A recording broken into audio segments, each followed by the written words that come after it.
All attendees are in listen-only mode. Hello, welcome to the Center for Fostering Success, the Best Practice, Best Fit webinar series. I'm Dr. Yvonne Unruh, and I'm the director of the Center for Fostering Success.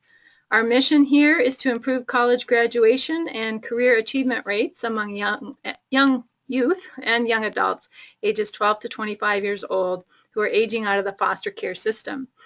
We give a special acknowledgement to our funders, the Kresge Foundation, the Havermill Foundation, and Western Michigan University for making this webinar series possible. We're excited to bring you this webinar series called Best Practice, Best Fit, which focuses on providing helping professionals, students, and supportive adults discovery-driven solutions related to educational attainment for students from foster care. And before we get started, I just want to mention that the recording of this webinar will be available on our website following the broadcast. Also, if you have ideas or a study that you feel would fit our series, please contact us. Contact information will be available at the conclusion of the webinar. Today, we are very pleased to welcome Dr. Megan Hayes-Peel, who will be presenting Uncharted territory, experiences of foster care youth navigating the mental health system as they age out of care. Also moderating the webinar for us today is Carrie Ward, our Coordinator of Development for Fostering Success Michigan. Carrie will be handling the technical side of things today, and so now I will turn it over to Carrie, who will be introducing Dr. Peel. Megan Hayes-Peel is an associate professor at the Wayne State University School of Social Work and associate director of the Transition to Independence program at Wayne State.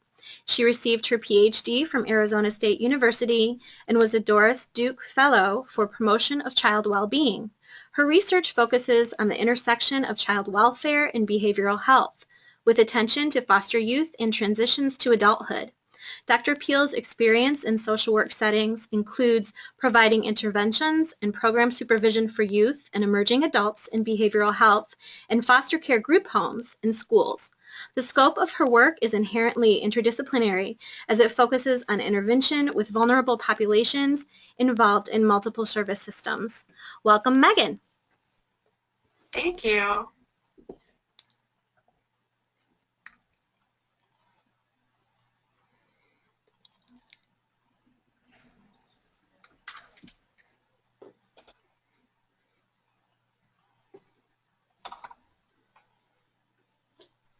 We're getting a little bit of a delay, yeah.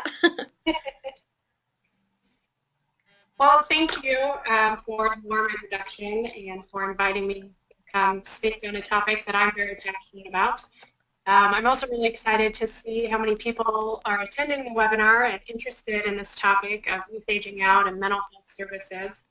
I think the more that we can understand experiences young adults are having with services related to mental health and understanding how that impacts other areas of functioning, the better that we can support young adults in higher ed and other venues.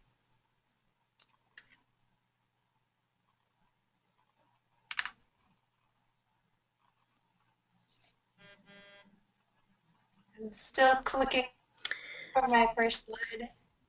So we just want to apologize. There's a little bit of a delay in the internet, and it's affecting our ability to move the PowerPoint. So I'm going to go ahead and there.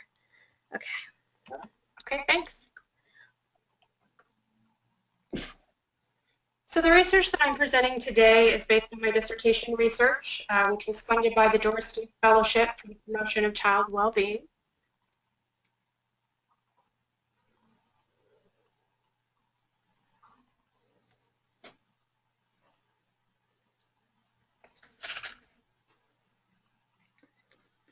So I'm going to go ahead and just forward your slides for you, Megan, since it doesn't seem to be cooperating with us today. My apologies. No problem. So to give you a quick overview of what I'm going to talk about in my presentation, I'm going to cover a little bit of the background and literature related to this area, talk about the behavior analytic model and my overall research design. And then for the sake of time, today I'm going to focus on the second phase of my analysis, finish up with some implications and some future research directions, and then leave plenty of time at the end for questions. So I've been instructed to talk for 25 to 30 minutes, so I'll do my best to stick within that as well. So Megan, if you can lean forward a little bit towards your speaker, I'm getting some information that there's a little bit of an echo, but again, I apologize, it might just be our internet connection today. Okay, I hear that as well. Okay. On my end. So in terms of the scope of the problem, nationally, reported cases of child maltreatment have declined. However, local data in Arizona, which is where I conducted my dissertation research, contradicts these national statistics with a 34% increase in maltreatment reports in the past decade. So also problematic as the number of high-risk reports, which necessitate an immediate response for safety, which has generated 21% of the more than 20,000 maltreatment reports in Arizona in the past year.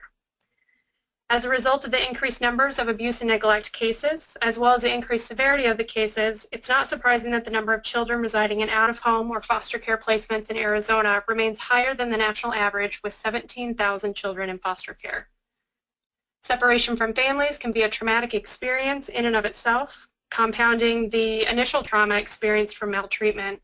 So youth in foster care are 2.5 times more likely than their same-age peers to struggle with emotional, behavioral, and educational issues.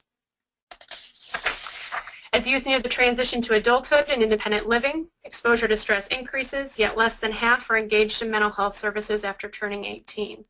So understanding how these youth experience mental services as they age out, I think really provides professionals important insight into that decision-making process, which inhibits or promotes successful outcomes, where I see this transition to adulthood being a really critical point of intervention. Next slide.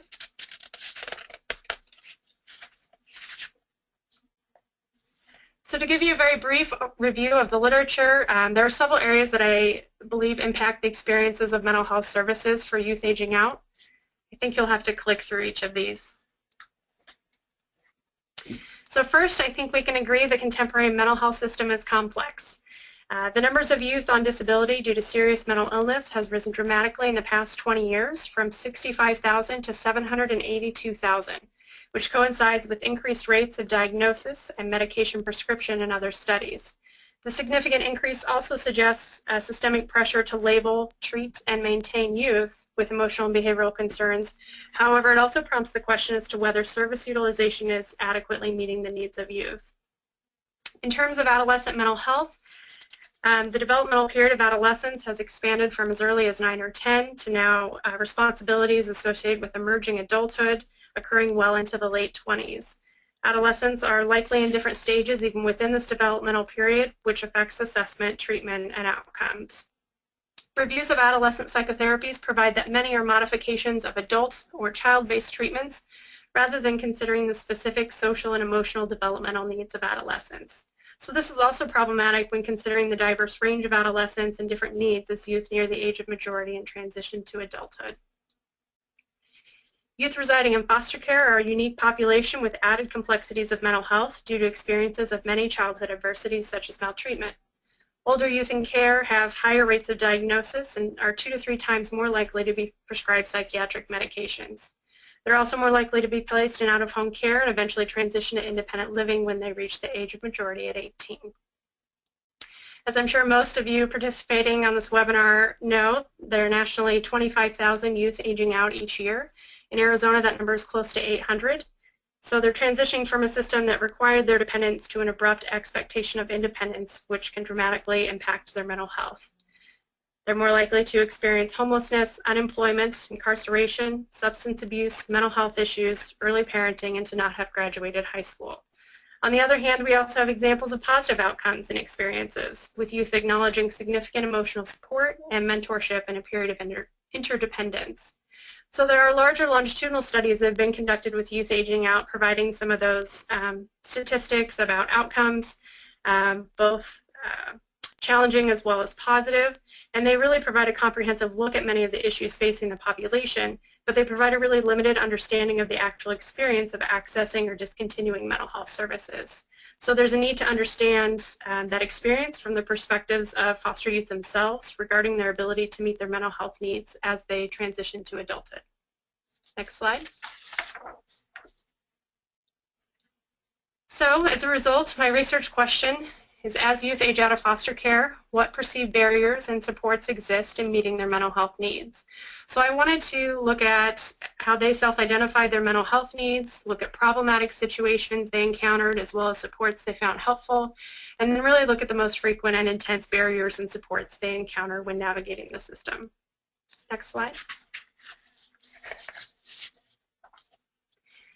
So considering the importance of an ecological perspective to my research question and considering how those different areas both uniquely contribute as well as interact, I chose to use the behavior analytic model for this project because it assesses problematic situations a population is likely to face in their community, as well as the strategies used to address such challenges.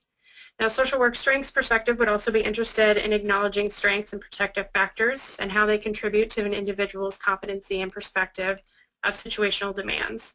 So focusing solely on reducing problems really limits the opportunity to acknowledge the complete experience, including not only deficiencies, but also recognizing strengths and personal attributes such as initiative and self-efficacy, which also contribute to successful transitions and outcomes.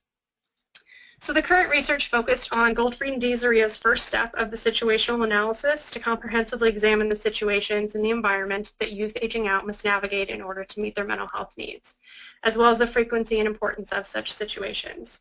So a mixed method sequential exploratory design allowed my qualitative findings to inform the development of an instrument in a two-phase process to better understand these experiences. So it really goes beyond a needs assessment to understand more about the skills and specific behaviors needed to be successful in an environment and offers very targetable specific interventions. Next slide, please. You'll have to click through these as well, I think. Thank you. So in terms of my research design, the goal of the first phase was to assess environmental demands by identifying mental health service problematic situations and strengths most often encountered by youth aging out. So I conducted focus groups with young adults 18 to 22 regarding these challenging and supportive situations. Acknowledging an ecological perspective, I also conducted 8 interviews with professional and community members familiar with the population. So I conducted interviews with 2 Department of Child Safety independent living coordinators, a child welfare mental health specialist, a transition age mentor with our regional behavioral health authority, 2 transition facilitators at behavioral health agencies, and 2 foster parents and group home managers of youth who had aged out. So from this data that I compiled, I conducted a thematic qualitative analysis to sort and review the situations. I piloted them with a group of former foster youth and then created a final pool of 86 situations. So that inventory was what I used in phase 2 with the goal of establishing social validity of those situations to a larger sample.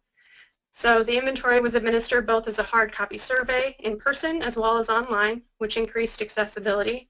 And with that increased accessibility, I was also able to reach out to young adults in other states through national conferences and agencies serving youth aging out. So I had an initial sample of 224 young adults from 12 different states. So my Arizona sample was 121 and represented 54% of that sample. So participants were asked to rate the situations based on the frequency of encountering the situation as well as the intensity, how difficult or how helpful was that situation. And then I used exploratory factor analysis to evaluate the situations. Next slide. So for the purpose of this presentation, I'm focusing primarily on phase 2 results using my Arizona specific sample. So this sample was about 19 and a half years old. The average time in foster care was 6 and about 1/3 of a year, but if you notice the standard deviation is 5. They were 34% Caucasian, 21% Latino Hispanic, 21% multiracial, 19% African American, and 4% American Indian, which are pretty consistent with populations of the Southwest. My participants were primarily male at 53%, although 44% identified as female and 2 participants identified as transgender. 40% had completed high school with a diploma or GED, 22% had completed at least some college, and nearly half of my sample was working at least part-time. 1/3 of the sample reported living in their own apartment or home, 1/3 in a group home or shelter, 16% were with family and friends, and 12% reported not having a consistent home. So I asked these young adults also about their mental health service experiences before turning 18 and then after. So I asked them specifically about services they participated in. So 61% of my sample had participated in services with a professional in a private office, such as psychologist, psychiatrist, or social worker. 49% have visited a community mental health center or an outpatient mental health clinic, and 43% were prescribed medications for emotional or behavioral issues prior to turning 18. So not surprisingly, after turning 18, all of those services dropped, and almost by a half in all areas. Other services before turning 18 that I asked about included hospitalization for mental health problems, substance abuse programs, and seeing a healer, shaman, or spiritualist. Next slide. So here I've presented the 5, what I call the most distressful situations.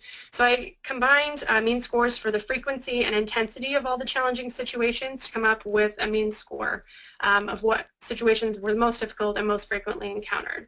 So the first one, highest rated, was you have too much to worry about after leaving care to focus on your mental health right away. You have to figure out where you're going to live, get a job, and manage your money first.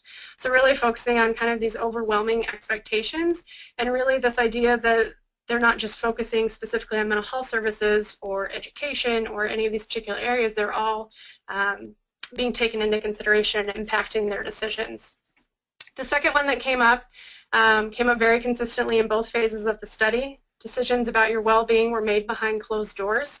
Adults made decisions without you, and it was interesting because these young adults talked about these decisions being made without them both before and after turning 18. Next slide.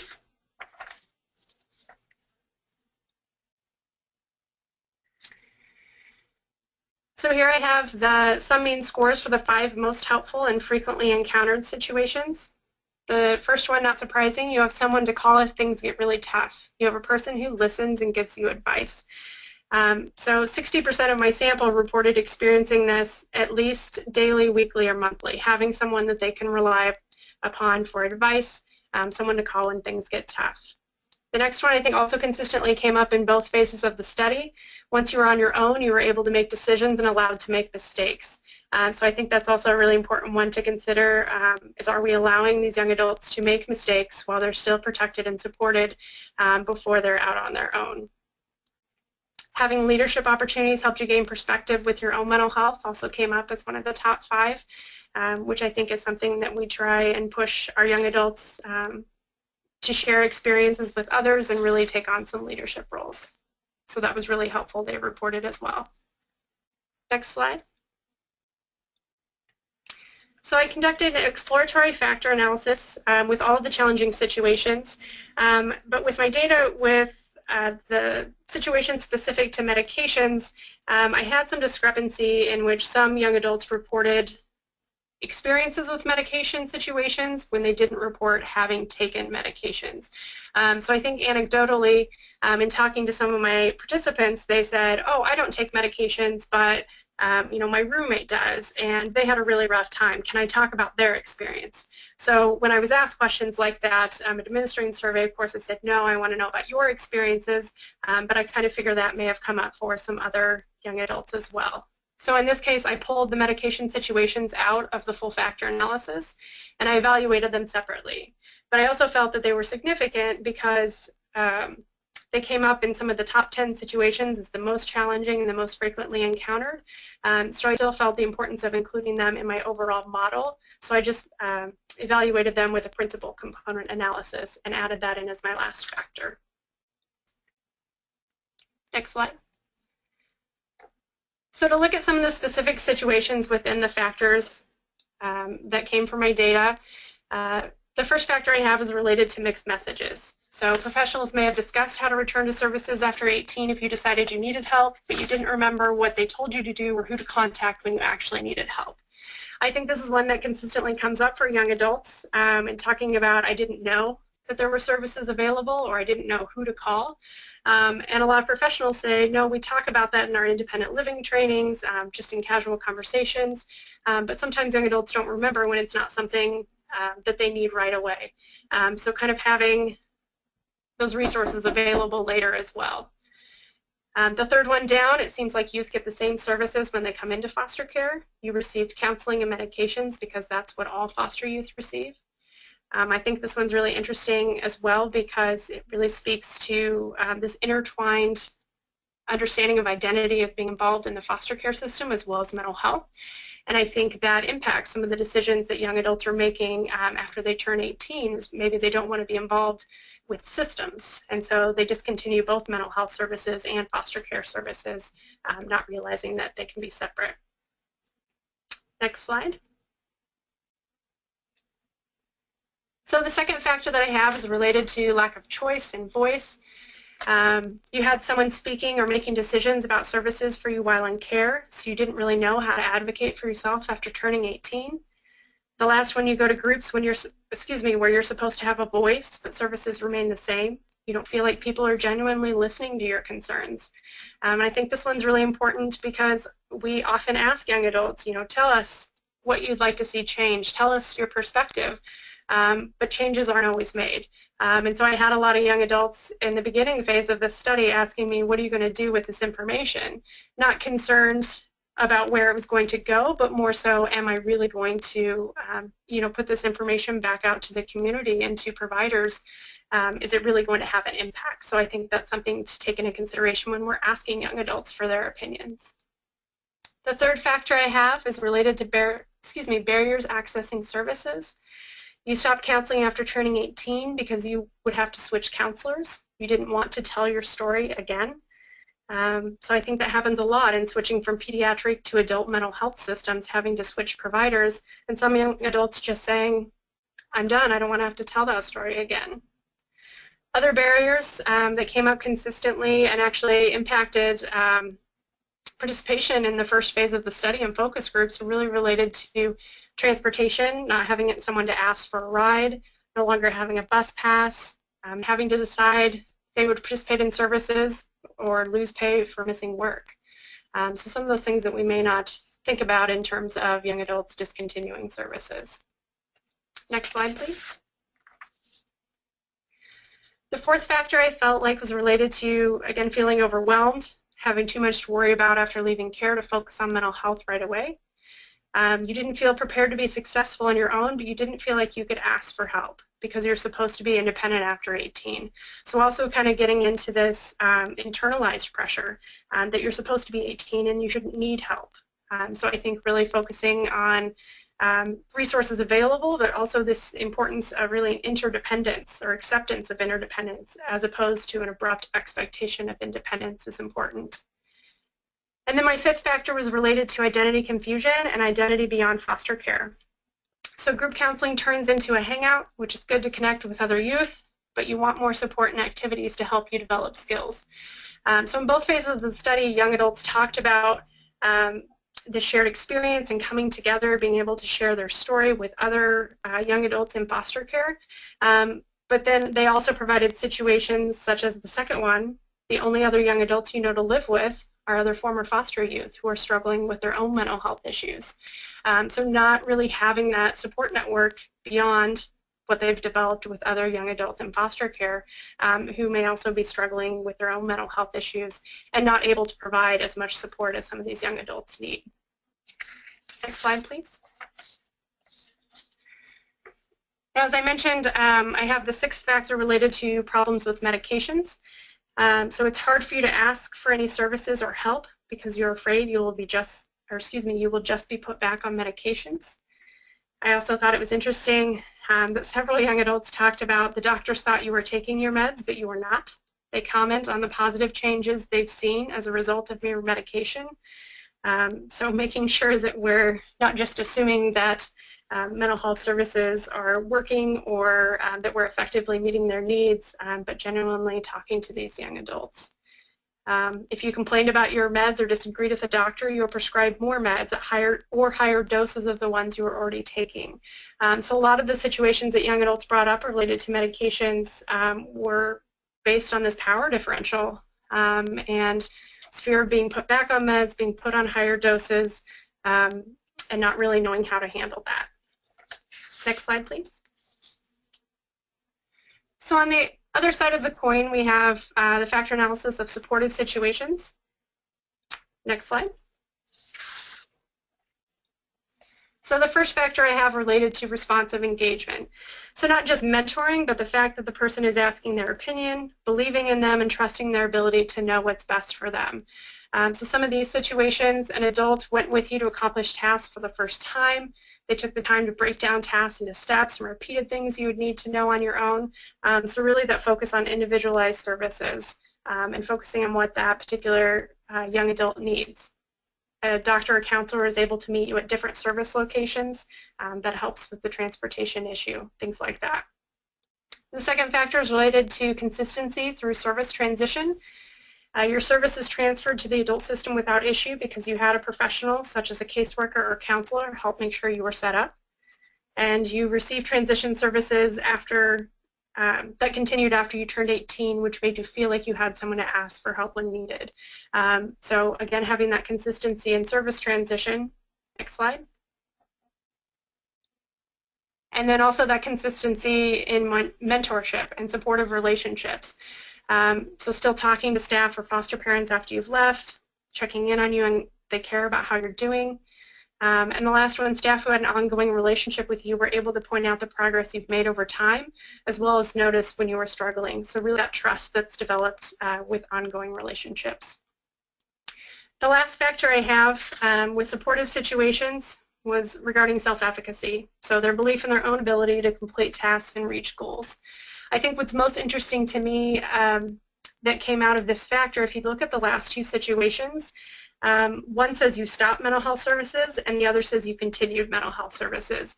But they're both really about this idea that they were able to make the decision on their own. They could decide when they needed help. They could decide if they wanted to manage their own symptoms, emotions, and behaviors. So it really kind of brought to light that it's not as much about whether young adults are choosing to continue or discontinue services. It's really more about are they allowed to make these decisions on their own and find out what supports best fit their needs. Next slide. So the current research provides an opportunity to really understand young adult perspectives regarding what's really best practice and best fit for them. The study was designed to create an opportunity for foster youth to communicate their experiences and needs related to mental health functioning and service utilization. Many service providers are aligned with the need to incorporate youth perspectives in policy and practice protocols, which I think this research can help support. Youth were generally really excited to participate in the study and really validating the need for this type of research for me. In the second phase of the study, these surveys we would expect to take these young adults maybe 10 to 20 minutes to fill out. And I had some young adults who took over an hour, almost an hour and a half, because they wanted to tell me a story about how this situation was just like what happened to them or was just a little bit different in this way. But I think their engagement and just the time that they committed to this project really speaks to the need for this type of research and these young adults who want to be heard. I think this research helps us gain insight in the complexity of experiences, the ecological issues impacting transitions to adulthood. So not just focusing on mental health, but also money, school, housing, health, and how all of those issues really impact their understanding and decision-making about services. I think the research offers very targeted, specific strategies for programs and policies because these situations that they're ranking are very specific.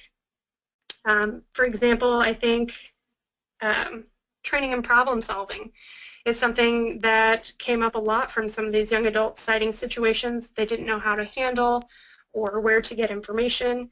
So we consider that they often don't have a lot of supportive relationships after turning 18. We also have to understand that those problem solving skills are essential so that they know where to get that information. I think the research also supports the need for individualized services, that responsive engagement, and really acknowledging choice of the young adults. It also gives consideration to shared experience and leadership opportunities. So the youth are reported feeling empowered when they were able to share their story and mentor other youth in foster care. It helped build their self-confidence in advocating for their own mental health needs and for other foster youth aging out. But on the flip side, they also struggled with their identity related to being a system-involved youth and the stigma that went along with it. So sometimes participants did not want to be associated with the foster care system, which impacted their decision to continue mental health services. So there's some previous research that stigma impacts decisions to seek help, but the study really provides additional information that many dual system involved youth are struggling with stigma from multiple domains. And I think finally, the results really point to the importance of social support and beyond this, building social capital, which isn't a new idea, but I think this study really provides some specific situations, such as, again, that responsive engagement and those ongoing relationships. But specific to building social capital, building those relationships with young adults and supportive adults outside of the foster care system so that they can help connect them in other areas related to education and career. Providing summer employment opportunities, helping them to build a network of connections with supportive adults is really important. Next slide. So there are some limitations to acknowledge in the current study, which caution interpretation. Obviously, the results are not generalizable beyond former foster youth in Arizona. In terms of feasibility, it's often a difficult to reach population, and in future studies, I'd also like my sample size to be a bit bigger. In terms of my inventory development, the complexity of situations is also a consideration in terms of specificity, but also overall length of the situation. The situations in the behavior analytic model also maybe go a bit against, I think, what we're traditionally taught in terms of survey question and specificity. But in the full behavior analytic model, the situations are actually almost a paragraph long. So I was really struggling with this balance of making sure they were general enough to resonate with a variety of individuals, but also specific enough to provide some circumstances that we could learn from. And then, as I mentioned, there were some measurement issues, realizing that my survey was administered to all young adults who met the criteria of mental health services and history of foster care.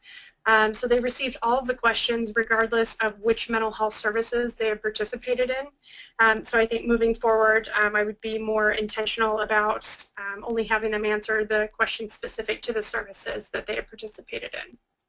Next slide, please. In terms of future directions, I'd love to test this model again with the confirmatory factor analysis. I also think it's a very natural step to continue the behavior analytic model, which goes on to several more steps that can be very useful in terms of developing targetable strategies for policy and practice. Again, I'd like to target specific mental health services in my survey, as well as just the issues that I'm looking at.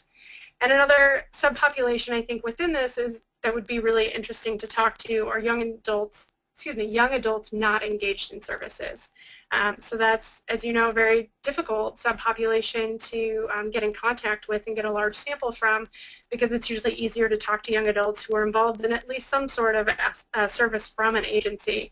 So tapping into why those young adults don't need to be engaged in services. Is it mostly just about having the choice to not engage in services, or are they finding supports in other ways?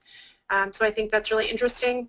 And then I think it would also be great to be able to follow some of these young adults in a prolonged engagement study through that process of transition. Next slide. So with that, I know that I went through some of those situations a little quickly to make sure that we got through those and had plenty of time for questions at the end. And I know that the PowerPoint will be available if you'd like to look more closely at some of those situations. But I guess at this time, I'd like to open it up for any questions. Okay, this is Yvonne again. So Megan, one question is, you talked about the behavior analytic model. If you could just say a little bit more about it, and particularly how it would be useful moving forward. Sure. I really enjoy this model. I think, again, it provides very targetable, specific strategies, talking about those specific situations that are easy to incorporate into changes in intervention and prevention. The full behavior analytic model is actually a 5-step process. So starting with the situational analysis like I conducted for my dissertation, and then moving into more steps, including response enumeration, response evaluation.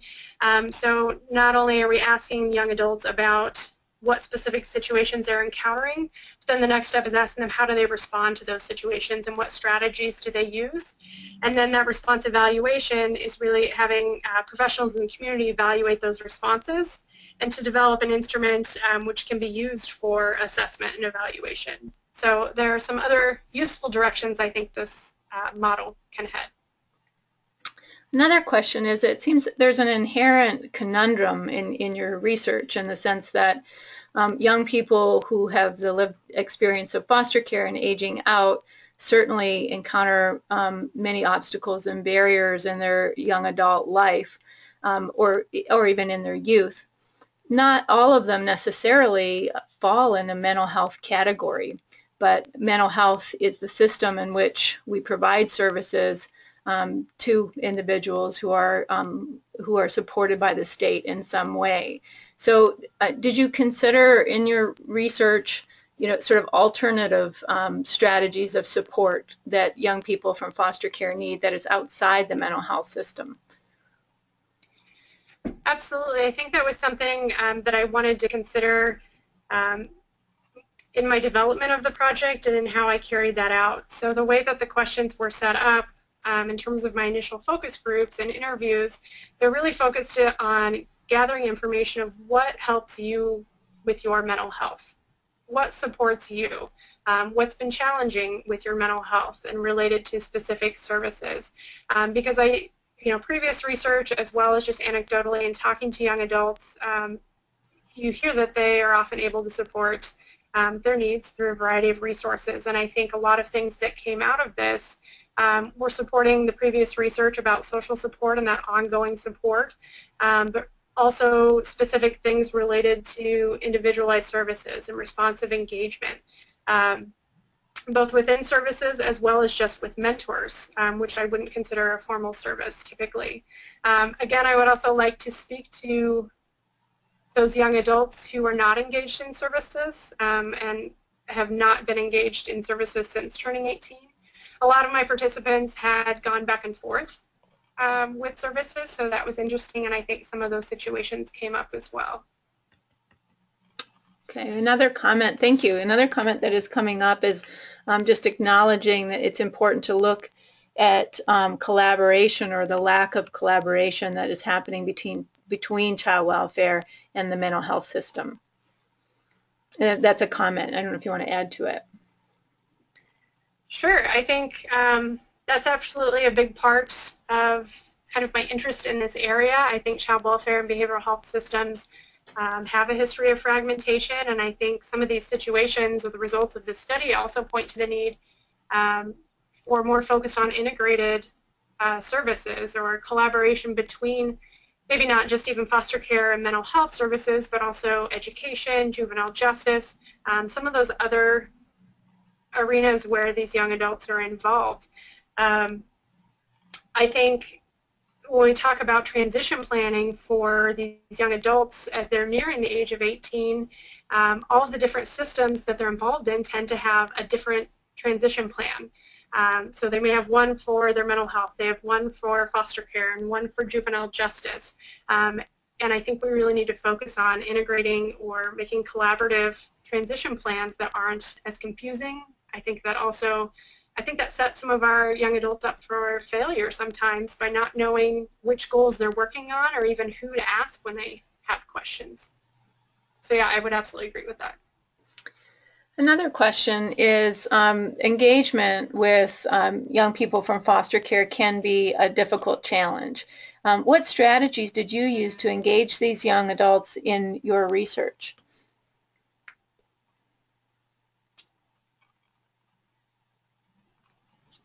I think that the engagement with the young adults was definitely one of the things that I learned most in conducting this research. I think being connected with relationships with young adults as well as agencies is really important, and I think that was an area that I already had some strength in, but I think we're running into some of the issues in terms of young adults coming to focus groups. They're running into some of those same issues that I mentioned that they're running into with services, related to transportation, childcare, work schedule, things like that. So I really kind of had to mold what I did or modify what I did in terms of engaging some of these young adults. So I went to them as much as possible. It was really important for me to engage a diverse sample in both phases of the study, but especially in that initial phase where I was hammering out as many situations, different situations as possible. So I would try to meet them in community settings near their neighborhoods, try and find a collection of young adults in a similar area so they wouldn't have to worry about transportation as much. In terms of incentives, I gave gift cards for the focus groups, and then I was giving gift cards for the surveys as well at the beginning when I was doing the pilot, and then I realized a couple of the young adults said to me, "Gift card is great, Megan, but I can't pay my electric bill with it."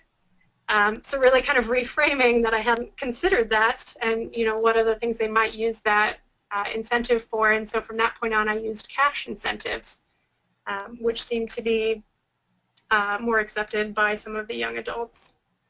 I also wanted to make sure that they immediately received their incentives, so for the surveys that were online, I made sure to do the electronic gift cards, so they wouldn't have to wait for me to mail a gift card, and I think that was well received. I think in terms of engaging young adults, word of mouth was probably my best friend in terms of talking to more young adults. There are some other strategies. Peter Pecora and some colleagues have published articles related to foster alumni location strategies, which are more specific to looking at case records, using the DMV, military locators, things like that. That would work, I think, better in situations where you have more of a team working on the study as well as some additional funding. So I worked as best I could within the community with the resources that I had for a dissertation. It sounds both comprehensive and creative. Did you define, or do you have the definition that you used for mental health needs in the study, and how did you differentiate that from what might be sort of normal developmental young adult life stressors?